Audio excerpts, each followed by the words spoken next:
Bueno, buenas tardes. Soy Manuela Costa, investigadora postdoctoral en el Laboratorio de Neurociencia Clínica con el Dr. Brian Strange en Madrid.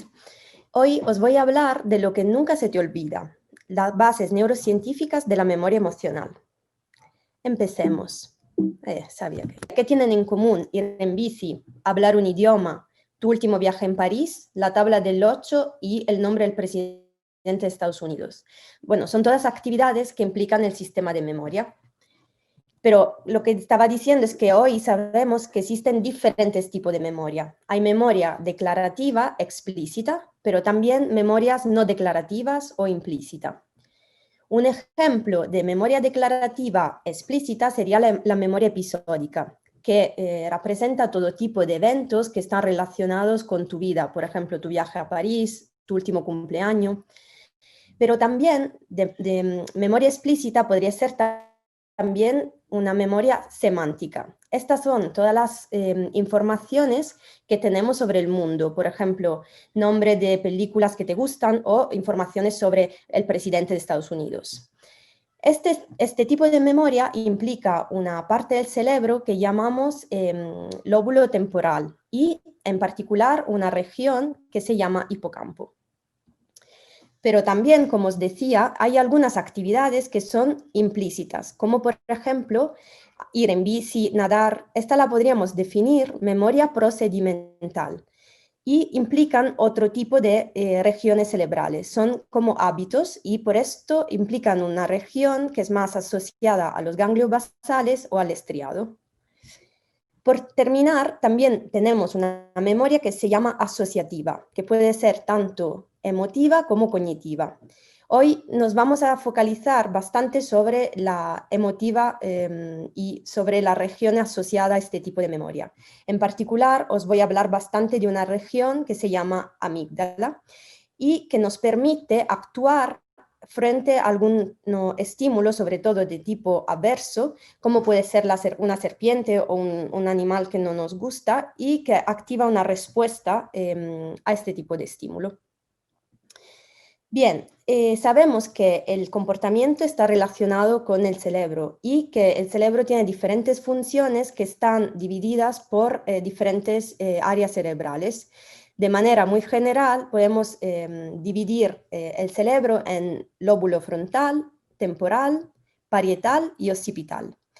La memoria en particular está asociada al lóbulo temporal. Entonces hoy nos vamos a concentrar más en esta parte del cerebro que veis aquí en amarillo. ¿Cómo hemos descubierto las diferentes funciones del cerebro? Bien, una de las cosas más importantes ha sido observar pacientes que tenían algún tipo de lesiones. Esto, por ejemplo, es uno de los casos más conocidos en el mundo de la neurociencia. Es el caso del paciente que llamamos HM. HM en el 1957 sufría de una epilepsia muy fuerte y tuvo una quirugía. Durante esta quirugía, el cirujano, por error, quitó una parte de lo que llamamos lóbulo temporal, asociado, como os decía, al hipocampo.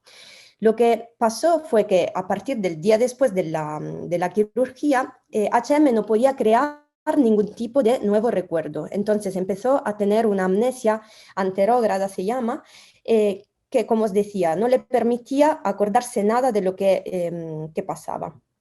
Entonces, esto que nos dice que la parte del cerebro que le quitaron estaba relacionada con la determinada función cerebral que el paciente perdió.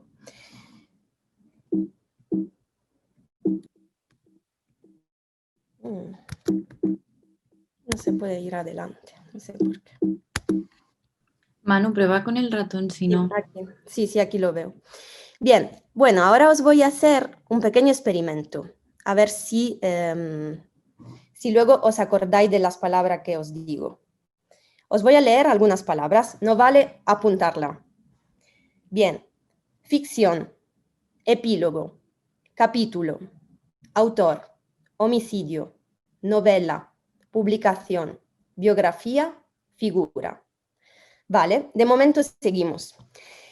Vale, os voy a contar que existen varios tipos de recuerdos, no todos los recuerdos son iguales. Si, por ejemplo, os pregunto lo que habéis hecho en vuestro último cumpleaños, estoy segura que la mayoría de vosotros se acordaría dónde estabas, las personas y muchos detalles. Pero si os pregunto lo que habéis comido hace 20 días, probablemente nadie de vosotros se acordará. ¿Esto qué quiere decir? Que los recuerdos emocionales se acuerdan mejor. Y esto vale tanto con los recuerdos emocionales negativos como positivos. Si desafortunadamente alguien de vosotros ha visto un accidente, estoy segura que pasando por la misma calle se acordaría de este evento. Y entonces, como os decía, esto significa que los eventos emocionalmente significativos se retienen de modo diferente a los eventos neutros, se recuerdan con mayor facilidad y con más detalles. También las emociones afectan el recuerdo, no solo en el momento en el que creamos el recuerdo, sino también en el momento en que volvemos a acordarnos de lo que pasó. Entonces, podríamos decir que el estado de ánimo también afecta nuestro recuerdo. Si, por ejemplo, hoy estáis muy contento y os pregunto lo que habéis hecho en vuestro cumpleaños, probablemente la mayoría de vosotros me contaría detalles muy positivos. Pero si ahora estáis muy triste, obviamente si os pregunto algo sobre vuestro cumpleaños, a lo mejor sacaríais más informaciones negativas del evento. Bueno, no sé si habéis visto esta película que salió en el 2015, de revés.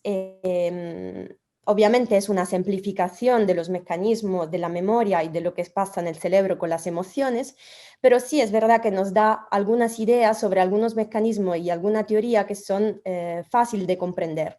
Por ejemplo, en esta diapositiva vemos Alegría, que tiene en sus manos varias bollitas que son recuerdos, y no quiere que la tristeza la pueda contaminar. Esta se llama la teoría de Reprisal y es exactamente lo que os estaba contando. Es el hecho que las emociones pueden volver a afectar nuestros recuerdos. Bien, entonces hemos visto que hay una memoria de una emoción que puede ser declarativa, explícita, como todo lo que os he contado relacionado a vuestro cumpleaños o eventos de vuestra vida, pero también hay una memoria emocional que es implícita y inconsciente. Ahora vamos a ver este tipo de memoria. Os voy a contar otro tipo de experimento. Bueno, este es el caso de una paciente del doctor Edouard Claparade, que es un médico francés de inicio del 1900. La paciente sufría de amnesia, un poco como HM que os conté antes. No se acordaba completamente de su doctor. Cada día el doctor entraba en la habitación y tenía que volver a presentarse porque la paciente no se acordaba. Un día el doctor decidió pinchar la paciente con una pequeña chincheta. Y el día siguiente, cuando entró en la habitación, la paciente no quiso darle la mano. ¿Esto qué quiere decir? Bueno, quiere decir que una parte de la memoria emocional, la parte emocional implícita, se quedó en el cerebro de la paciente. Ella no sabía por qué no le quería dar la mano, pero algo le decía que no se tenía que fiar. Y entonces esto nos permite comprender que hay diferentes sistemas y diferentes mecanismos para la memoria emocional implícita y explícita. Vamos a ver, por ejemplo, si miramos la etimología de la palabra emoción, ya podemos comprender algo sobre su función. Bueno, la palabra emoción deriva del latín emotio. Es un nombre que deriva del verbo emovere. Tiene una parte que es el prefijo que significa desde, y el verbo movere que significa moverse, trasladar. Y entonces podemos pensar ya que las emociones tienen la función de activarnos, ¿no? De movernos de algo o desde algo. Y de hecho, lo que sabemos es que la amígdala, que es una región muy importante para la regulación de las emociones, regula este tipo de respuesta que llamamos, por ejemplo, respuesta de lucha o huida. Aquí os muestro la evolución de la amígdala en 3 especies. Esto también es muy interesante ver que la amígdala se encuentra en todos los cerebros de diferentes especies. Entonces, aquí podéis ver el cerebro de diferentes especies hasta los humanos y en rojo la región de la amígdala. Esto significa que es una región muy básica y muy fundamental. Como os decía, la amígdala desempeña un papel fundamental en la regulación de emociones, en particular, por ejemplo, del miedo hacia un estímulo aversivo. Imaginaros, por ejemplo, de encontrar un estímulo como puede ser una serpiente o un insecto. Así empezaría un circuito a partir de la vía visual de los ojos que activaría una serie de regiones como puede ser el tálamo, la corteza sensorial, que están muy conectadas con la amígdala y que nos permitirían activar una serie de respuestas de conducta y también respuesta hormonal. También hay que decir que la amígdala es una región importante, pero es importante también pensar al circuito completo. Entonces, la amígdala está dentro de un sistema que podemos llamar sistema límbico, que es muy importante para las emociones, el aprendizaje y la memoria. En relación a la memoria en particular, hay algunas hipótesis, en particular la hipótesis de la modulación de la memoria emocional, que nos dice que cuando hay una experiencia muy excitante, la amígdala permite una modulación del recuerdo en otras regiones, como puede ser el hipocampo o la corteza, porque activa una serie de hormonas, como puede ser la adrenalina o cortisol, que son hormonas del estrés, que, como os decía, modulan el recuerdo. Entonces, esto quiere decir que la amígdala no es la región donde se guarda el recuerdo, pero sí es la región que modula el recuerdo en otros tipos de estructuras, como puede ser el hipocampo en este caso.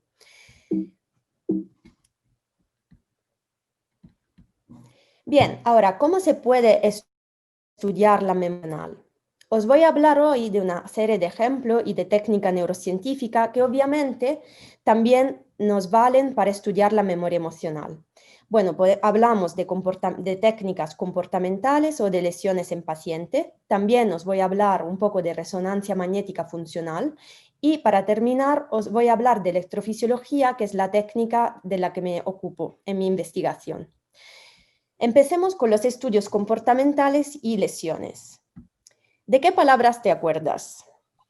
A ver, ¿alguien de vosotros se anima a decirme alguna de las palabras que os he contado antes? Igual Marta o Alba ayudarme por el chat si alguien dice algo. Nos dicen epílogo, novela. Epílogo. Os he dado permiso para que pongáis el audio si no me escribís. Claro. Autor. Tenemos a gente Homicidio. lanzadísima. Era homicidio. Biografía. Diana nos dice homicidio. Vale.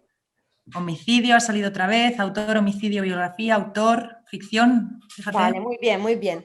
También es verdad que es un público muy joven, se acuerda de muchas palabras. No, perfecto. A ver, lo que os quería contar es este estudio y antes de contaros el resultado quería un poco que vosotros también lo hicierais. Lo que se ha visto en otro grupo es que las palabras emocional, como puede ser en este caso la palabra homicidio, se acuerda con más facilidad de las otras palabras. Aquí, por ejemplo, podéis ver en esta barra roja el porcentaje de recuperación espontánea de la palabra emocional comparado con los otros tipos de palabras. En este estudio también se descubrió que las palabras que vienen antes o después de la palabra emocional también están afectadas por la palabra emocional, en este caso homicidio. Aquí podéis ver que la palabra emocional causó como una amnesia tanto para la palabra que precede como la que viene después. Ahora os voy a mostrar otro estudio relacionado que es bastante interesante. Aquí podéis ver la resonancia magnética de un paciente que tiene una lesión en las amígdalas, tanto derecha como izquierda. Es esta parte más oscura. Que hemos dicho que un grupo control se acordaría más de la palabra emocional, pero aquí podéis ver que en los pacientes que tienen lesión en la amígdala no se acuerdan completamente de la palabra emocional. Lo mismo que os decía antes por el paciente HM, ¿esto qué quiere decir? Bueno, quiere decir que esta región está causalmente conectada con este tipo de comportamiento. Sin la amígdala no nos podemos acordar de palabras emocionales.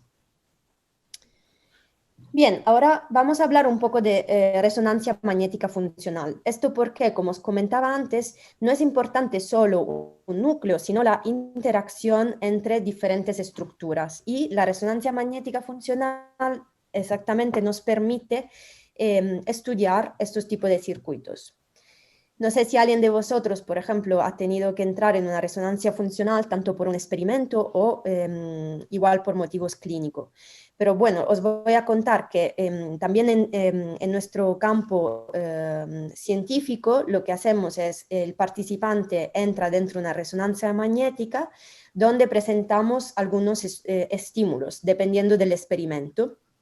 Y la resonancia magnética funcional mide una señal que llamamos BOLD, que detecta cambio en el nivel de oxígeno en la sangre. Esta actividad BOLD, que aquí, por ejemplo, podéis ver en naranja, aquí en particular esta es una activación de la amígdala, está relacionada de manera indirecta a la actividad neuronal.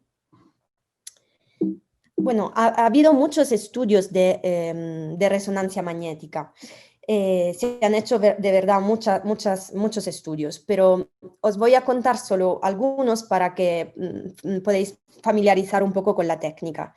Aquí, por ejemplo, os hablo de un estudio que ha hecho Rebecca Sachs, que trabaja en el MIT. Rebecca Sachs es muy conocida por haber detectado el circuito cerebral que está asociado a la visión de caras o escenas. Y lo que ella quería hacer era saber si en niños o bebés muy pequeños había los mismos mecanismos que en adultos.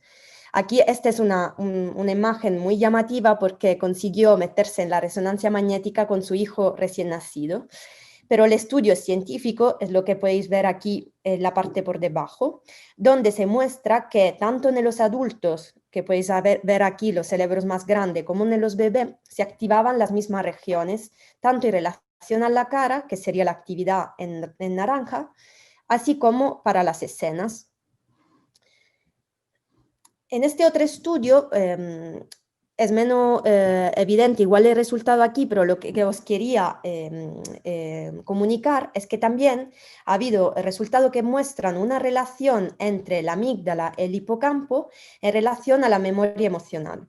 Lo único que quiero deciros con este gráfico es ver la diferencia entre estímulos emocionales y neutrales. Los emocionales los veis aquí en gris y los neutrales en negro. La relación entre amígdala y hipocampo durante la codifica de estos tipos de imagen era mucho más fuerte para las imágenes emocionales comparados con las neutrales. Bien, ahora para terminar os voy a hablar un poco de electrofisiología y acabaré con unos resultados de nuestro estudio. Antes de todo, algunos conceptos generales de electrofisiología. Hay diferentes maneras de registrar la actividad electroencefálica. Podemos registrarlo tanto a nivel del cuero cabelludo, no sé si alguien de vosotros, por ejemplo, ha hecho un experimento de EEG, es completamente no invasivo, no duele para nada y os ponen un casco y con este casco podemos mirar la actividad de grupos de neuronas. Aquí, por ejemplo, en la parte derecha podéis ver cómo sería una señal a nivel del cuero cabelludo. Pero también podemos medir la actividad de las neuronas de manera más directa, con electrodos profundos que están dentro del cerebro, y esto obviamente se puede conseguir solo por motivos relacionados a patología, entonces solo con pacientes que por motivo clínico necesitan introducir estos tipos de electrodos en algunas regiones de su cerebro. Entonces aquí podéis ver lo que llamamos el FP, que sería el registro de la actividad electrofisiológica de grupos de neuronas y también la respuesta de una singular neurona. Esto se vería con dos tipos de electrodos diferentes que van de menos profundo a más profundo. ¿Cómo podemos pensar la actividad cerebral de las neuronas? Bueno, os voy a hacer este ejemplo del aplauso para que tengáis una idea. Imaginaros que acaba una obra, estamos todos en el mismo teatro y empezamos a aplaudir.